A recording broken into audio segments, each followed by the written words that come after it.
Every day, Sir Topham Hatt came to the station to catch his train. "Hello," he always said to Thomas. "Don't let the silly freight cars tease you. Remember, you have an important job as a special helper in the train yard."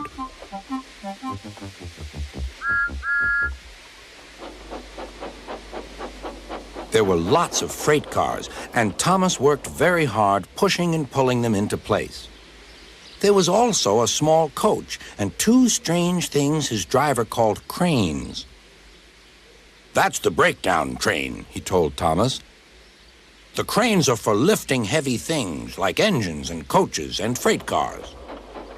One day, Thomas was in the yard. Suddenly, he heard an engine whistling. "Help! Help!" A freight train came rushing through much too fast. The engine was James, and he was frightened. His brake blocks were on fire. "They're pushing me! They're pushing me!" he panted. On, laughed the freight cars, still whistling, "Help! Help!" Poor James disappeared. "I'd like to teach those freight cars a lesson," said Thomas the tank engine. Soon came the alarm. "James is off the line! The breakdown train! Quickly!" Thomas was coupled on, and off they went.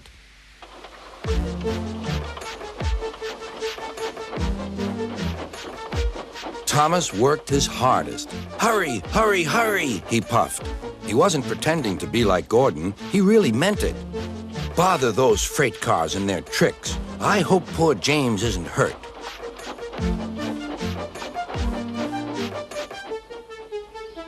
James's driver and firemen were feeling him all over to see if he was hurt.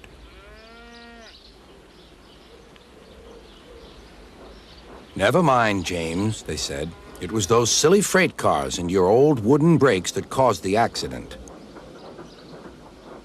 Thomas pushed the breakdown train alongside. Then he pulled away the unhurt freight cars. "Oh dear, oh dear," they groaned. "Serves you right, serves you right," puffed Thomas. He was hard at work, puffing backwards and forwards all afternoon. "This'll teach you a lesson, this'll teach you a lesson," he told the freight cars. And they answered, "Yes, it will. Yes, it will." They left the broken cars. Then, with two cranes, they put James back on the rails.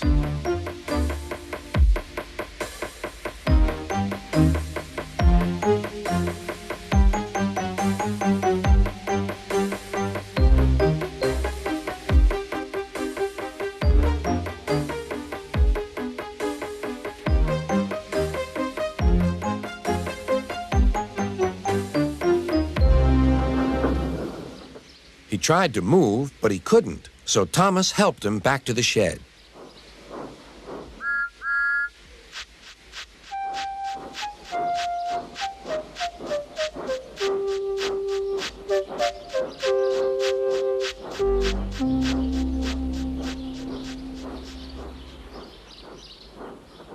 Sir Topham Hatt was waiting anxiously for them. "Well, "Thomas," he said, I've heard all about it, and I'm very pleased with you. You're a really useful engine.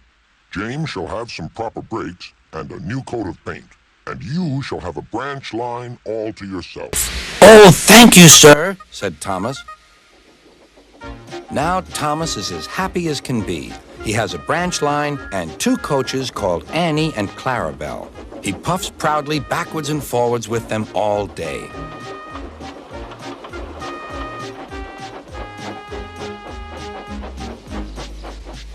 He is never lonely. Edward and Henry stop quite often and tell him the news. Gordon is always in a hurry, but never forgets to say, "Boop, boop," and Thomas always whistles, "Beep, beep," in return.